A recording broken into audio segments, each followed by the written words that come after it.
Hello champions. तो आज class 10th का रैपिड रिवीजन में केमिकल रिएक्शन और इक्वेशंस के बारे में बात करेंगे। मैं शुभम। चलिए वीडियो स्टार्ट करते हैं। जानते हैं कि केमिकल रिएक्शन और इक्वेशंस होता क्या है उसके बारे में। तो अगर अभी तक सब्सक्राइब नहीं किया तो प्लीज़ सब्सक्राइब करके रख लीजिए, ठीक है। आप लोग को ऐसे ही नए नए वीडियोस डेली आते रहेंगे और ये रैपिड रिवीजन का हर एक चैप्टर का रैपिड रिवीजन मैं कराऊंगा, तो सब्सक्राइब करके रख लीजिए, ठीक है। चलिए देखते हैं। फर्स्ट हमारा है केमिकल रिएक्शन।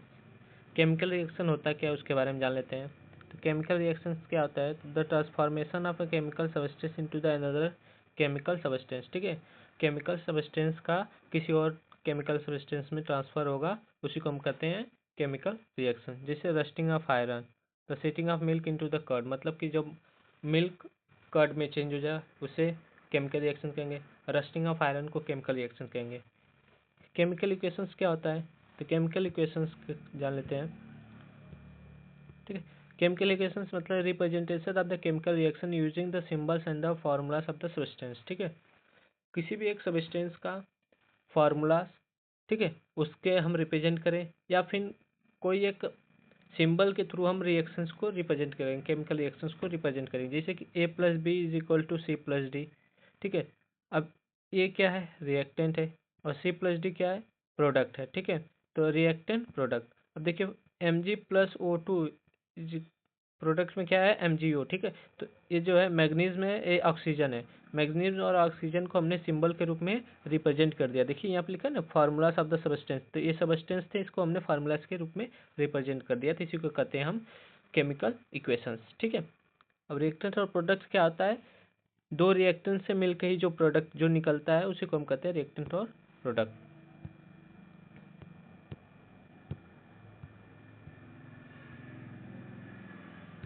देखिए यहाँ क्या है? Making equations more informative. Equations को मोर इन्फॉर्मेटिव बनाने के लिए मैंने आपको बता देता हूँ। देखिए यहाँ पे ये हाँ सेट है, ठीक। देखिए एक होता है कि फिजिकल स्टेट होता है, एक होता है कंस्टेंट ऑफ एसिड होता है, हीट चेंजेस होता है, कंडीशन टू आइल्ड प्रोडक्ट, ठीक है। कुछ इस तरीके से ये चीज़ें होता है। जैसे कि फिजिकल स्टेट में क्या होता है? सॉलिड, लिक्विड और गैस होता है, एक्वस सॉल्यूशंस होता है, ठीक है। अब कंसंट्रेशन ऑफ एसिड क्या होता है? कंसंट्रेशन एसिड और डाइल्यूट एसिड, दो टाइप्स के होते हैं, कंसंट्रेशन होता है, डाइल्यूट होता है। फिर हीट चेंजेस मतलब रिएक्टेंट प्रोडक्ट प्लस हीट आएगा, फिर रिएक्टेंट हीट प्रोडक्ट आएगा, ठीक। और conditions to yield produced, reactants तो टेम्परेचर, प्रेशर और कैटालिस्ट होगा प्रोडक्ट्स में, ठीक है। रिएक्टेंट सनलाइट और HNU मतलब हीट। फिर रिएक्टेंट में क्या होगा? हीट और डेल्टा होगा। फिर रिएक्टेंट में क्या होगा? एल्यूडेक्ट, ठीक है। तो जैसे देखिए यहाँ पे एक इक्वेशन दिया है, जिंक है +2HCl है, एक्वस कंसेंट्रेशन है, यहाँ पे सॉलिड है, ठीक है। तो इसको हमने हीट दिया तो हमारा क्या मिला? ZnCl2 aqueous plus H2 gas मिल गया प्लस हीट मिल गया, ठीक। कुछ इस तरीके से।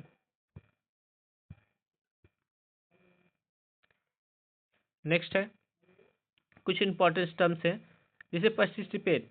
प्रेसिपिटेट क्या होता है? In the insoluble solid which settles down after the complete of the chemical reaction. Chemical reaction होने के बाद जो नीचे बैठता है उसी को हम प्रेसिपिटेट करते हैं। कुछ इस तरह से पाउडर के फॉर्म में मिलता है आपको। एक्सोथर्मिक रिएक्शंस क्या होता है? The chemical reactions that release heat energy release करे, ठीक है। जैसे देखिए यहाँ पे हीट एनर्जी रिलीज हो रहा है, ठीक है, रिलीज करे रिएक्शंस के, हीट एनर्जी रिलीज करे। फिर क्या होता है? एंडोथर्मिक रिएक्शंस क्या होता है? The chemical reaction in which heat energy is absorbed. Endothermic reaction में हीट एनर्जी एब्जॉर्ब होता है, ठीक है, कुछ इस तरीके से अंदर आती है एनर्जी, ठीक। नेक्स्ट है कैटालिस्ट। कैटालिस्ट क्या होता है? Catalyst is the substance that speed up a chemical reaction. Catalyst एक ऐसा सबस्टेंस है जो speed of reactions, chemical reactions के स्पीड कर दे, मतलब कि तेजी से बढ़ा दे, ठीक है। एंड और lower the temperature and pressure needed to start one without itself, ठीक है। प्रेशर्स और लोअर द टेम्परेचर और प्रेशर्स को नीड टू स्टार्ट वंस, ठीक है, without itself being consume during the reactions, ठीक है। Itself without during consume reaction. Formation of ammonia Haber's process Fe catalyst, ठीक है। Fe जो होगा पॉजिटिव कैटालिस्ट होगा।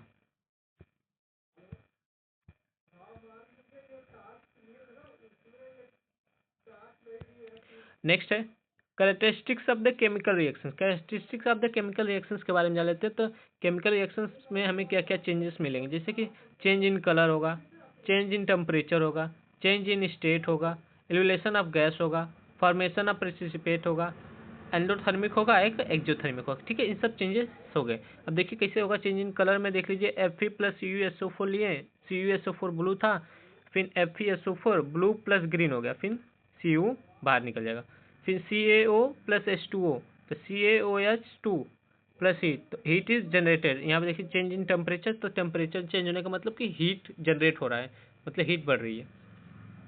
H2 प्लस O2, H2O बन गया वाटर, तो फ्रॉम गैस टू लिक्विड हो गया। रिलेशन ऑफ गैस में क्या हो गया, ठीक है। उसके बाद क्या है, फॉर्मेशन ऑफ पार्टिसिपेट, पार्टिसिपेट का तो PbNO3 का ट्वाइस है, फिर Kl एक्वस है, फिर क्या मिला PbI एंड KNO3 एक्वस मिल गया। ठीक है, तो चेंज हुआ, प्रेसिपिटेट फॉर्म हुआ, एक्वस फॉर्म हुआ ना, सॉलिड। ठीक, इसके बाद क्या था CaCO3 plus heat, CaCO3 plus heat के साथ देखते क्या था CaO प्लस CO2, देखिए फोटोसिंथेसिस आल्सो। ठीक है, इसमें फोटोसिंथेसिस भी आ जाएगा। CaO प्लस H2O, CaOH का ट्वाइस प्लस हीट हुआ था, digestion and the respiration also. ठीक है, इसमें डाइजेशन और रिस्पिरेशन, जिसमें एक्सोथर्मिक रिएक्शन होता है, एक एंडोथर्मिक रिएक्शन होता है। ठीक है, नेक्स्ट है, हाँ हाँ, यहाँ पे क्या दिया है, balanced chemical equation. Balanced chemical equation, balance करने का केमिकल इक्वेशन, तो हमारे पास कोई भी एक इक्वेशन दिया रहेगा, उसको हमें बैलेंस करना रहेगा। ठीक है, इस इक्वेशंस को बैलेंस कीजिए, इस इक्वेशंस को बैलेंस कीजिए, तो ये होता है बैलेंसिंग ऑफ केमिकल इक्वेशन। अब उसके बाद हम समझ, the number of atoms of each element is reactant, reactant element जितने भी हैं नंबर होंगे, और उसके बाद number of atoms in each element in product, product में भी उतने ही एलिमेंट्स ऑफ नंबर होने चाहिए जितने रिएक्टेंट में है। जैसे कि यहाँ देखिए Fe प्लस H2O, Fe1 है, H2 ज़्यादा दो है और O2 है। ठीक है, तो यहाँ पे कितना है, Fe3 है, ऑक्सीजन 4 है, फिर H2 2 है, H2 2 है। ठीक है, यहाँ पे हाइड्रोजन 2 हो गया, ऑक्सीजन 4 हुआ, Fe कितने हुए, 3 हुए। यहाँ पे मुझे 3 करना है, तो Fe यहाँ पे 3 लगा दीजिए, 3 हो गया। H2 4 है, तो यहाँ पे 2 लगा दीजिए, तो 4H2 प्लस 2 4 ये हो गया। ठीक है, ऑक्सीजन। ठीक, इसी तरह इसको भी बैलेंस करना है, तो इसको आप बैलेंस करके मुझे कमेंट करके बता दीजिएगा। ठीक है, कितना होगा। ठीक है, और देखिए low concentration of the mass, mass of reactant is equal to mass of product होना चाहिए। Mass is neither create nor be destroyed is in the chemical reaction. ठीक है, मास हम न तो क्रिएट कर सकते हैं न तो डिस्ट्रॉय कर सकते हैं।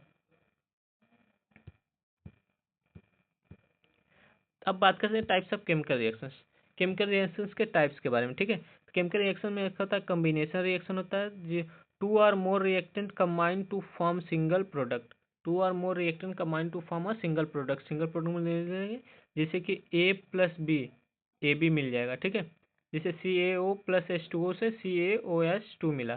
ठीक, फिर 2H2 प्लस O2 से 2H2O मिल गया। ठीक, कार्बन डाइऑक्साइड टेस्ट करते हैं, the most effective way to test the CO2 in the bubbles gas through a lime water which is elated solution in the calcium hydroxide. ठीक है, hydroxide, तो ये carbon dioxide test करने का हुआ। अब सेकेंड है डिकम्पोजिशन रिएक्शन, डिकम्पोजिशन रिएक्शन में single reactant decompose to form a two और मोर प्रोडक्ट। ठीक है, यहाँ देखिए क्या था कि दो रिएक्टेंट से एक प्रोडक्ट बन रहा था, यहाँ क्या है एक रिएक्टेंट से दो प्रोडक्ट बन रहे हैं, CaO3 CaO प्लस CO2। ठीक है, CaCO3 से CaO प्लस CO2 मिला, फिर FeSO4 से Fe2O3 plus SO2 plus SO3। ठीक है, टू और मोर प्रोडक्ट मिलेंगे। ठीक है, टू और मोर प्रोडक्ट।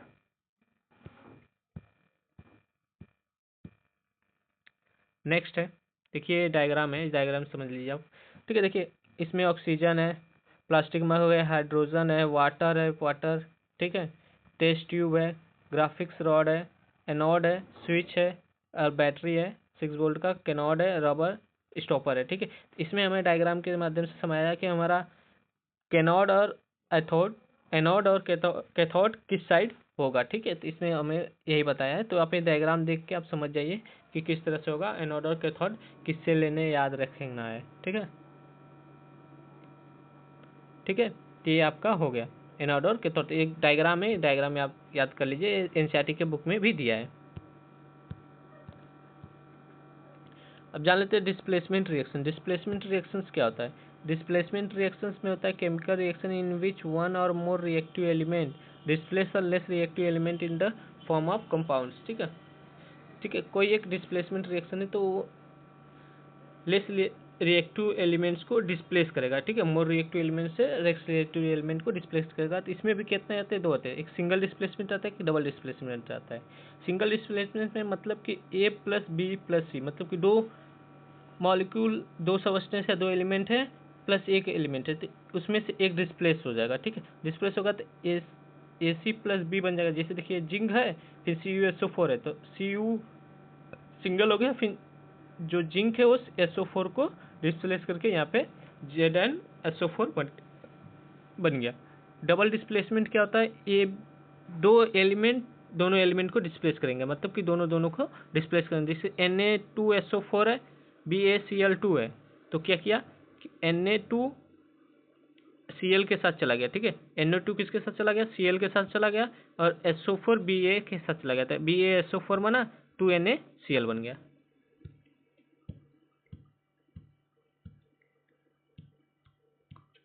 हाँ ठीक,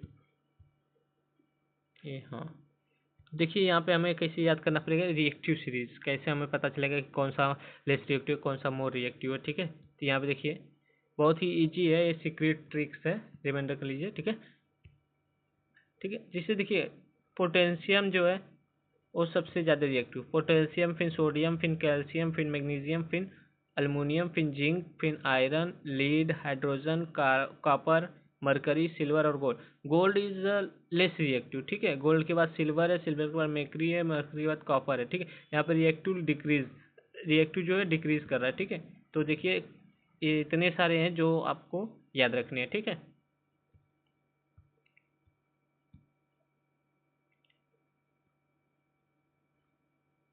अब है डिकम्पोजिशन रिएक्शन। डिकम्पोजिशन रिएक्शन में क्या होता है? डिकम्पोजिशन रिएक्शन में एक होता है थर्मल डिकम्पोजिशन, एक होता है फोटोलाइसिस डिकम्पोजिशन। थर्मल डिकम्पोजिशन में क्या होता है कि इलेक्ट्रोलाइट डिकम्पोज हो जाएगा। ठीक है, इलेक्ट्रोलाइटिक से डिकम्पोज हो जाएगा। ठीक, जैसे देखिए यहाँ पे CaCO3 है और CaO प्लस CO2 मिल गया। ठीक है, हीट के थ्रू। थर्मल मतलब कि हीट, हीट हमने प्रोड्यूस किया तो वो हमारा डिकम्पोज होकर प्रोडक्ट बन गया। ठीक है, तो हीट हमने प्रोड्यूस किया तो डिकम्पोज होकर प्रोडक्ट मिल गया। इसके बाद इसमें फोटोलिथिक में introduce by absorbing energy from photons. ठीक है, इसमें एनर्जी एब्जॉर्ब करेगा, जैसे सनलाइट के थ्रू हमने किया तो उसमें एनर्जी एब्जॉर्ब किया। ठीक है, ब्लैक एंड वाइट फोटोग्राफिक बनेगा। ठीक, जैसे देखिए 2H2O वाटर है, फिर उसको हमने हीट किया तो हाइड्रोजन और ऑक्सीजन के फॉर्म में रिलीज हो गया। ठीक है, अब हाइड्रोजन टेस्ट के लिए हम क्या करेंगे? Hydrogen cathode will be produced a popping sound when the burning candle in the burst close. Oxygen anode will be make a flame of the candle burning brighter. ठीक है, अगर हाइड्रोजन कैथोड की will be produced a popping sound, pop sound produce करता है, मैंने graph में दिखाया था आपको उसके हिसाब से। ठीक है, तो वहाँ पे अगर हम कैंडल ले जाएंगे तो अगर ऑक्सीजन आएगा तो एनोड होगा, एनोड की तरफ से आएगा तो वो बर्न करेगा कैंडल, और भी बर्न ब्राइटिंग मतलब तेजी से जलने लगेगा। और अगर वही हाइड्रोजन रहेगा तो पॉपअप साउंड देगा। ठीक,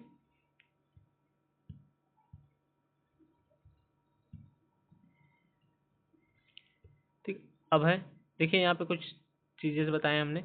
Mg+O2 और MgO बना। ठीक है, तो इसमें क्या होता है? Magnesium ribbon burn with the dazzling white flame and change into the white powder, तो मैग्नीज ऑक्साइड हो गया। ठीक, take some lead nitrate solution in a test tube और break and add potassium iodine. ठीक है, तो कुछ सोल्यूशन से बनाने का है। A yellow precipitate of the lead iodine form and the solution change colours from the colourless to yellow. ठीक है, कलरलेस सोल्यूशंस को कलरलेस येलो में चेंज कर देगा। ठीक है, ये solution. Take some zinc garnish in the conical flask and add sulphuric acid. Sulphuric acid add करेंगे तो इसमें क्या होगा? Bubbles of the hydrogen gas will be form around the zinc metal, the reactions release heat along with the gas। ठीक है, फिर CaO+H2O, CaOH का twice है, तो calcium oxide react vigorously with water to produce slaked. यहाँ देखिए lime, slaked lime मतलब calcium hydroxide releasing a large amount of heat, energy large amount of heat में रिलीज करेगा, ठीक है। इसी तरह इस समय है 2FeSO4 Fe2SO3 SO2 SO3, ठीक है। Originally green colour changes to the white then brown ferric acid और स्मेल बर्निंग सल्फर, ठीक है, स्मेल बर्निंग आएगा सल्फर की तरफ। अब 2BP, अब 2BpNO3 का ट्वाइस, फिर 2SO3, ये सब रिएक्शन है, आप देख लीजिए। मैं बताने लगूंगा तो ये बहुत बड़ा हो जाएगा वीडियोस, ठीक है। ये सब रिएक्शन है, ये सब आपको मैं PDF प्रोवाइड कर दूंगा, वहाँ से जाके देख लीजिएगा कि हमें इस रिएक्शंस को कराने पर हमें क्या क्या मिलेगा। ये सब मिला हुआ फॉर प्रोडक्ट है, ठीक है। इसमें आपको बताया कि form of break substance CuSO4 hydrogen gas can be passed over the CO CuO causing a reverse reactions, ठीक है। तो ऐसा हुआ है, अब मैं आपको PDF प्रोवाइड कर दूंगा, ठीक है। अब देखिए रिडॉक्स रिएक्शंस क्या होता है, इंपॉर्टेंट है ये तो, ठीक है। रिडॉक्स रिएक्शन में देखिए, रिडॉक्स रिएक्शन में ऑक्सीडेशन और रिडक्शन दोनों आते हैं। ऑक्सीडेशन मतलब कि ऑक्सीजन और हाइड्रोजन, ठीक है, ऑक्सीजन प्लस हाइड्रोजन निकलेगा, ठीक है। और रिडक्शन में ऑक्सीजन रहेगा और हाइड्रोजन रहेगा, ऑक्सीजन नहीं रहेगा, ठीक है।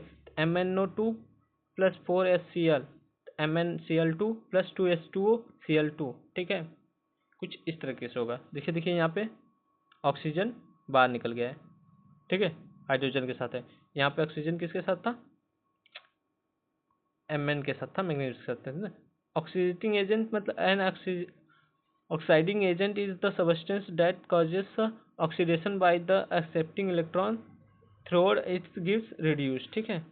ऑक्सीजन एजेंट क्या करता है कि वो कॉजिंग करता है ऑक्सीडेशन, एक्सेप्टिंग इलेक्ट्रॉन, इलेक्ट्रॉन को एक्सेप्ट करता है, ठीक है। रिड्यूसिंग एजेंट मतलब क्या होता है कि substance that causes reduce by the losing of electron, losing of electron मतलब ऑक्सीजन। रिड्यूसिंग एजेंट क्या करता है, ऑक्सीजन को रिड्यूस्ड करता है, ठीक है, रिड्यूस्ड करेगा इलेक्ट्रॉन को, तो उसी को होता है ऑक्सीजन एजेंट।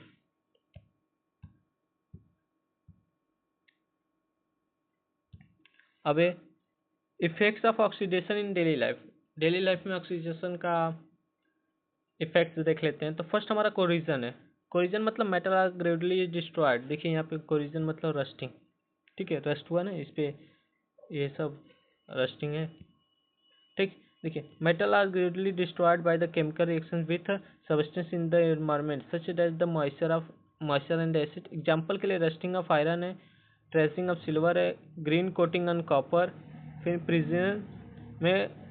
प्रिज्म में क्या करता है, मतलब प्रिवेंट कैसे करें हम, तो coating metal with the protective layer, example paint है, गैलिसिन है, helps prevent direct expose the oxygen and the moisture reducing the risk of corrosion, ठीक है। अब हम कोरिजन से बचाएं कैसे, तो कोरिजन से बचाने के लिए हम उस पर पेंट कर सकते हैं और उसको हम प्रोटेक्ट कर सकते हैं उस पर ऑक्सीजन और मॉइस्चर लगने से, ठीक है, तो हमारा वो हो सकता है। जैसे silver develops a black coating after some times, जब सिल्वर देखेंगे तो कुछ टाइम से बाद वो ब्लैक कोटिंग उस पर आ जाती है, जैसे AgH2S से Ag2S+H2 बन जाता है, ठीक है।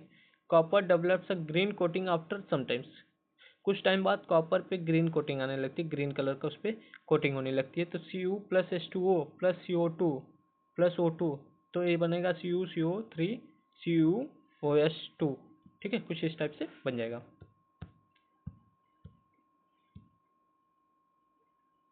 अब देख लेते इफेक्ट्स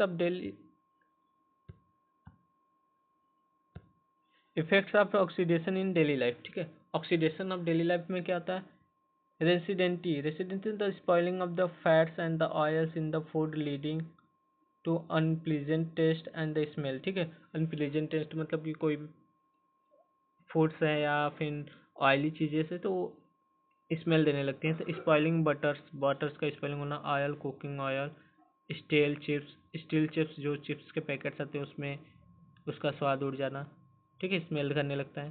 प्रिवेंट करते हैं adding antioxidation strong food in air tight, मतलब कि उसको हम फूड को स्टोरिंग करें कहाँ पे, एयर टाइट कंटेनर्स में। फिर refrigerating can be help to solve down the prevent the oxidation process and the consistence रेसिडेंटी, ठीक है, कि अगर हम उसको रेफ्रिजरेट करेंगे तो रेफ्रिजरेटिंग करेंगे तो वो हेल्प करेगा हमें कि बहुत कम समय मतलब कि कुछ समय बाद वो ऑक्सीडाइज हो और वो स्मेल दे या फिर ख़राब हो, ठीक है, स्पॉइल हो जाए, ठीक है, कुछ समय लेगा। उसके बाद है ये देखिए क्वेश्चन है, ठीक है। ये क्वेश्चन आपके लिए है, ठीक है। ये क्वेश्चन आप लोग सॉल्व करेंगे। इसमें क्वेश्चन में क्या बोला है मैं बता देता हूँ आपको। इन इक्वेशंस Na2CO3 प्लस XHCl, तो 2NaCl प्लस CO2 YH2O है। Then the value of x and y are. तो इसकी वैल्यू आपको मुझे कमेंट्स करके बताना है कि x और y की वैल्यू क्या होगी, और कमेंट करके बताइएगा। मैं आपको ये टेलीग्राम पे PDF भेज दूंगा, वहाँ से आपको मिल जाएगा, ठीक है। तो आप मुझे कमेंट करके बताइएगा। अब आपके लिए है दूसरा सवाल, जो 2021 में ये क्वेश्चन आया था। इसमें क्या पूछा है, sodium react with the water to form sodium hydroxide and the hydrogen gas, ठीक है। The balanced equations which represent the above reaction is, ठीक है। इसमें क्या है, sodium react with water to form sodium hydroxide and hydrogen gas, ठीक है। Hydroxide और हाइड्रोजन गैस बना रहा है। तो आपको बताना है कि इसमें से balanced equation represent above reaction, ठीक है। इसमें से बैलेंस्ड इक्वेशंस कौन सा है आपको ये बताना है, ठीक है। तो आई होप कि आपको वीडियो अच्छी लगेगी। ये रैपिड रिवीजन है, तो मैंने जल्दी जल्दी में सारा ख़त्म कर दिया। आई थिंक 20 मिनट्स लगा होगा, 20 या 22 मिनट्स लगा है मुझे इसे ख़त्म करने में। तो आप लोगों को लिए रैपिड रिवीजन है, ठीक है। और अभी तक अगर हमें सब्सक्राइब नहीं किया तो प्लीज़ एक सब्सक्राइब तो कर ही दीजिए, जिससे कि आपको हर एक चैप्टर्स का नोटिफिकेशन पहले मिले। सब्सक्राइब कर दीजिए और एक लाइक कीजिए, जिससे मुझे मोटिवेशन मिले और मैं आपको अच्छे तरीके से और भी बताऊं, ठीक है। और एक छोटा सा प्यारा सा कमेंट कीजिए, जिससे मुझे थोड़ा पता चले कि हाँ कैसा था वीडियो। और हाँ, वीडियो का मुझे बताइए कि कैसा लगा आपको। और हाँ, कोई भी डाउट होता है तो मुझे कमेंट्स करके बताइए, और मैं इसका PDF टेलीग्राम पे दे दूँगा। और हाँ, अगर कमेंट्स करके नहीं बता पा रहे हैं, अगर मुझे डायरेक्ट बात करनी है या डायरेक्ट मुझे मैसेज करना है, तो मुझे इंस्टाग्राम पे SR एजुकेशन करके चैनल है मेरा, इंस्टाग्राम पे अकाउंट है SR एजुकेशन। इस पे मुझे आप फॉलो करके मुझे आप डायरेक्ट मैसेज कीजिएगा, मैं आपको हर एक डाउट्स का क्लियर कराऊंगा, ठीक है। तो मिलते हैं नेक्स्ट वीडियो में, तब तक के लिए बाय बाय चैंपियंस।